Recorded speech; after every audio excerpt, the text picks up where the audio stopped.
Bab 14 melemparkan barang yang dibawa oleh Qin Lang. Qin Lang menyentuh permukaan kotak makanan yang masih panas, agar Huang Ge dan lainnya masih bisa makan makanan yang panas. Sehingga dia berjalan cepat untuk masuk ke dalam rumah sakit. Dengan suara berderit, Qin Lang mendorong pintu kamar bangsal. Song Suer tinggal di kamar bangsal sendiri. Lukanya tidak begitu serius. Hanya saja kakinya yang terluka dibalut dengan kain kasa. Di sekitar ranjang bangsal ada sekelompok teman Song Suer. Selain Huang Ge dan lainnya, gaya berpakaian mereka sangat modis dan masing dari mereka mengenakan pakaian merek berkualitas tinggi. Di samping ranjang bangsal, adalah hadiah yang mereka kirimkan, termasuk susu telunsu, keranjang buah yang dikemas dengan indah, telur ayam kampung dan beberapa kotak merah ginseng gunung Changbai. Sekelompok orang awalnya sedang berbicara sambil tertawa dan pada saat ini, tatapan dari semua orang beralih ke Qin Lang yang masuk dengan membawa kotak makanan. Qin Lang merasa tercengang ketika dilihat oleh semua orang. Dia benar-benar tidak menyangka bahwa akan ada begitu banyak orang di dalam kamar bangsal Song Suer. Qin Lang awalnya membawakan makanan untuk Huang Ge dan lainnya. Tetapi bagaimanapun, Song Suer sudah terluka. Apalagi sekarang ada begitu banyak orang yang melihatnya. Qin Lang tersenyum dan menyapa Song Suer. Song Suer, apakah kamu baik-baik saja? Song Suer juga tidak menanggapinya dan hanya menatap Qin Lang dengan dingin. Seolah-olah dia merasa tidak senang atas kedatangan Qin Lang. Apa yang kamu bawa di tanganmu? Tanya Cui Wenwen sambil menunjuk ke kotak makanan di tangan Qin Lang. Oh, aku membawa makanan untuk Huang. Qin Lang melirik kotak makanan di tangannya dan berkata dengan ringan, apakah kamu datang membawa nasi untuk Suer? Cui Wenwen berkata sambil menatap Qin Lang dengan heran. Jika datang menjenguk pasien di rumah sakit, biasanya selalu membawa suplemen nutrisi. Tetapi tidak pernah dengar orang yang membawa nasi. Bukannya Huang Ge dan lainnya masih. Qin Lang hendak ingin menjelaskannya bahwa makanan itu untuk teman sekamarnya. Tetapi Huang Ge berjalan dengan cepat dan menepuk bahu Qin Lang.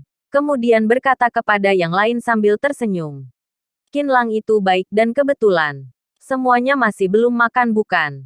Kebetulan dia datang untuk menghilangkan rasa lapar kita. Qin Lang datang menjenguk Song Suer. Jika dia tidak membawa apapun, bukannya ini akan ditertawakan oleh teman-temannya yang sombong. Meskipun makanan ini dibawa untuk teman sekamarnya, tetapi sekarang juga hanya bisa berkata untuk membawanya kepada Song Suer. Lebih baik untuk membawa makanan daripada tidak membawa apapun bukan? Haha. Ini adalah pertama kalinya aku dengar ada orang yang membawa nasi untuk menjenguk pasien. Aku malah pernah mendengarnya. Tetapi aku melihat ibu dari pasien itu yang membawa nasi. Lagi pula, kamu adalah mahasiswa. Jika datang membawa nasi, apakah tidak merasa harga dirimu turun? Beberapa teman Song Suer mulai berbicara. Hei, ketika kamu datang dengan membawa barang ini tadinya, kamu tidak dilihat oleh orang lain bukan? Tanya Song Suer dengan marah. Sungguh memalukan jika teman sekelasnya datang membawa nasi untuk menjenguk dirinya sendiri. Sudah dilihat orang. Qin Lang merasa sedikit tidak nyaman. Jangan bilang bahwa makanan ini bukan untukmu. Bahkan jika benar-benar untukmu, ini juga berarti sedikit. Pemberianku juga tidak seharusnya dipandang rendah bukan? Sudah dilihat. Sungguh memalukan. Song Suer mendengus dan memalingkan kepalanya. Atau tidak lihatlah barang bagus apa yang dia bawakan. Sambil berbicara demikian, Cui Wenwen berjalan ke depan Qin Lang dan membuka kotak makanan di tangan Qin Lang. Tidak perlu dilihat lagi. Barang bagus apa yang bisa dia bawa. Aku pernah mendengar nama orang ini di kampus. Keluarganya sangat miskin dan biasanya tidak pergi ke restoran sama sekali. Sepertinya aku telah mengenalinya. Dia pernah menjadi gojek di luar kampus kita. Apalagi aku pernah memesan makanan darinya. Dia bertanggung jawab untuk mengantarkan makanan seperti nasi goreng, mie goreng, dari kaki lima. Hah, seporsi nasi goreng atau mie goreng di kaki lima di luar kampus sana. Baru saja seharga 7 hingga 8 yuan. Apakah kotak makanannya berisi nasi goreng dan mie goreng? Pasti. Lihatlah penampilannya yang miskin. Meskipun bukan nasi goreng, pastinya juga nasi yang harganya tidak lebih dari 10 yuan. Suer sekarang sedang membutuhkan segala nutrisi. Apa maksudnya untuk membawa ini ke sini? Ketika memikirkan adegan ini, sungguh canggung. Ketika perawat masuk dan melihat orang di dalam kamar bangsal membawa kotak makanan untuk makan. Apalagi itu adalah mie goreng yang seharga 7 hingga 8 yuan. Jika hal itu tersebar, kita akan menjadi lelucon bagi rumah sakit ini. Teman-teman Song Suer terus berbicara. Bahkan sama sekali tidak peduli Qin Lang yang masih berdiri di sana. Ada beberapa dari mereka yang pernah makan bersama di Xian Ya Juntuk terakhir kalinya dan tahu tentang sikap Song Suer terhadap Qin Lang, sehingga mereka sama sekali tidak ragu untuk membicarakannya. Qin Lang benar-benar tidak bisa berkata-kata oleh sekelompok orang itu dan sekarang dia juga tidak ada keperluan untuk tinggal lagi. Dia mengabaikannya. Kemudian hanya berkata kepada Huang Ge dan teman sekamar lainnya untuk makan nasinya selagi panas dan berbalik untuk pergi. Song Suer mengerutkan kening dan menatap Huang Ge yang membawa kotak makanan. Jangan makan lagi. Hati-hati perutmu akan sakit. Nanti kalian pergi keluar untuk makan dan makanan yang dia bawa letak saja di atas lantai. Aku akan menunggu petugas kebersihan datang untuk membawanya dan menyuapi anjing. Huang Ge merasa sedikit tidak nyaman. Tetapi dia tidak bisa berkata apa-apa di depan semua orang. Sehingga dia meletakkan kotak makanan itu di lantai. Saat ini, pintu kamar bangsal terbuka dan ada seseorang yang masuk dari luar. Suer, semuanya ini adalah salahku. Bagaimana dengan kondisimu? Apakah lukanya ini serius atau tidak? Orang yang masuk adalah Zhang Qi. Kepala dan tangannya telah dibalut oleh kain kasa dan lukanya juga tidak terlalu serius. Tidak apa-apa. Hanya saja kulit tergores dan tulang sedikit retak. Dokter berkata bahwa aku bisa keluar dari rumah sakit dalam waktu 2 hari setelah observasi. Bagaimana denganmu? Rasa dingin di wajah Song Suer menghilang. Kemudian, menampakkan senyuman yang manis. Apakah kamu baik-baik saja? Kamu masih koma kemarin dan bagaimana dengan perasaanmu sekarang? Salahkan aku. Duduk di belakangmu dan memengaruhimu. Selanjutnya, Song Suer mulai menanyakan Zhang Qi dengan hangat. Ketika melihat pemandangan ini, Huang Ge dan lainnya merasa sangat nyaman. Ketika Qin Lang datang, Song Suer berbicara dengan dingin, ekspresinya terlihat buruk. Apalagi yang lainnya juga mengatakannya dengan sangat buruk. Mereka juga tidak mengatakan apapun untuk meredakan suasana. Sebaliknya, luka Song Suer disebabkan oleh Zhang Qi. Tetapi sikap Song Suer terhadap Zhang Qi malah sangat baik. Bahkan Song Suer mengambil tanggung jawab atas lukanya sendiri.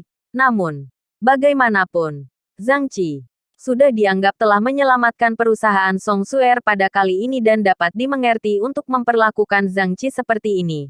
Sehingga Huang Ge dan lainnya hanya bisa menghela nafas. Saat berbicara, ada seseorang wanita lagi yang bergegas masuk ke dalam kamar bangsal. Suer, ada apa ini? Bagaimana dengan lukamu? Aduh, lihatlah lengan. Ini telah dibalut dengan kain kasa. Apa yang dikatakan dokter? Saat wanita itu berbicara, dia sudah bergegas ke ranjang Song Suer. Sambil menatapnya dengan cemas. Dia mengenakan seragam kerja bergaris, biru muda dan gelap. Rambut pendeknya yang tajam. Kulitnya yang putih. Alis matanya yang tipis dan panjang. Tampaknya dia sangat cakap. Tante kecil, Song Suer menatap wanita itu dengan kedua matanya yang berbinar dan tangan kecilnya sudah meraih tangan wanita itu. Wanita yang datang adalah tante kecil dari Song Suer, Sun Yue. Meskipun Sun Yue adalah tantenya Song Suer, tetapi dia hanya 4 tahun lebih tua dari Song Suer. Hubungan antara keduanya lebih seperti saudara perempuan. Sehingga setelah terjadi kecelakaan, Song Suer menelepon Sun Yue. Dokter bilang bahwa ini bukan masalah besar. Tante kecil, tenang saja. Salahkan aku sendiri. Seharusnya aku menelepon kamu dan membiarkan kamu untuk tidak perlu datang lagi. Song Suer berkata sambil melihat mata Sun Yue. Setelah mendengar kata-kata Song Suer, Sun Yue merasa lega. Sun Yue baru saja memperhatikan kepala Zhang Qi yang di samping juga dibalut dengan kain kasa begitu dia masuk. Pada saat ini, Dia menoleh untuk melihatnya dan mengerutkan kening. Suer jatuh karena kamu yang mengendarai sepeda motor bukan? Malam kemarin sudah hujan. Untuk apa kamu mengendarai motor di luar? Apakah mengira keterampilanmu sendiri bagus? Benar-benar. Untung saja. Tidak terjadi masalah besar pada kali ini. Jika terjadi masalah besar, apakah kamu sanggup untuk memikul tanggung jawab ini di depan banyak orang? Sun Yue mengatakan Zhang Qi, yang membuat Zhang Qi sangat malu. Dia terbatuk-batuk dan melihat orang-orang di sekitarnya. Semua tatapan yang melihatnya juga ada rasa canggung tante kecil. Jangan mengatakan Zhang Qi seperti itu.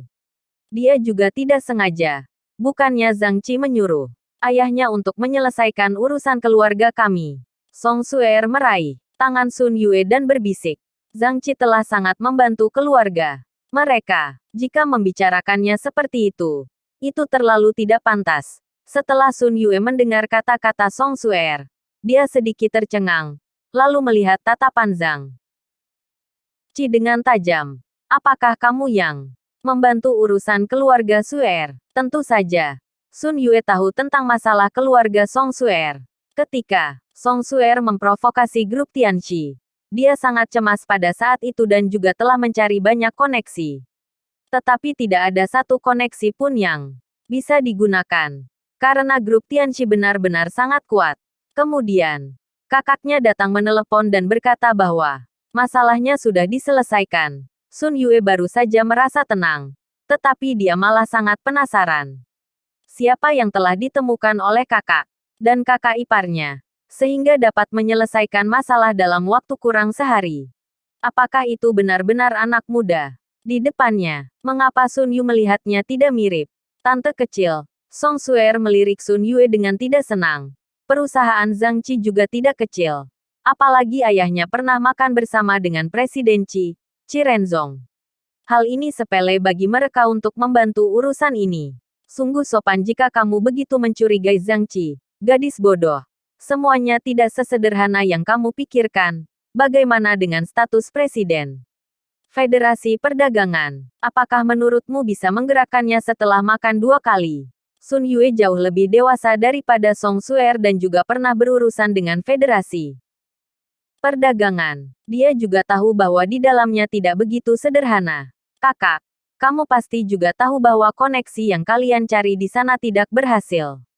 Kalau begitu, masih ada siapa lagi selain koneksi dari keluargaku? Pada saat ini, Zhang Qi sudah berbicara. Sun Yue telah memalukannya tadi dan pada saat ini, nada bicaranya juga sedikit menghina. Saat keluarga kalian sedang dalam kesulitan, aku telah banyak membantu kalian. Tetapi kamu malah memperlakukan aku seperti ini. Apakah kamu tega? Sun Yue benar-benar sedikit marah pada kata-kata Zhang Qi. Aku hanya memastikannya saja. Tidak mudah untuk menggerakkan Presiden Qi, kata Sun Yue sambil menenggelamkan wajahnya. Masih tidak percaya bukan? Zhang Qi membuat ekspresi sedikit terkejut. Lalu mengeluarkan ponselnya dan menatap Sun Yue dengan tawa kecil dari sudut mulutnya. Aku akan menelepon ayahku di depanmu dan Suer sekarang untuk memastikannya. Oke. Zhang Qi mencibir dan segera menghubungi nomor ponsel ayahnya. Halo, ayah. Izinkan aku menanyakan sesuatu hal padamu. Kemarin aku telah memberitahukanmu untuk membantu Suer dan keluarganya. Apakah kamu telah pergi menemui Presiden Qi? Apakah Presiden Qi sudah menyetujuinya? Hah, putraku. Aku lupa memberitahukan masalah ini padamu. Ayah Zhang bukan lupa untuk memberitahukannya. Tetapi dia merasa sangat malu. Lalu berkata kepada Zhang Qi, aku telah pergi mencarinya kemarin. Tetapi sekretaris dari Presiden Qi berkata bahwa dia ada urusan dan tidak bertemu denganku. Pada akhirnya, aku telah bertemu dengannya. Tetapi Presiden Qi sangat sibuk dan sama sekali tidak memberikan aku kesempatan untuk berbicara. Sehingga aku kembali pada akhirnya. Ayah Zhang tidak tahu apa yang terjadi pada Zhang Qi, sehingga dia mengatakan yang sebenarnya. Zhang Qi merasa hatinya bergetar dan wajahnya tiba-tiba sedikit memanas. Ternyata bukan ayahnya yang membantunya.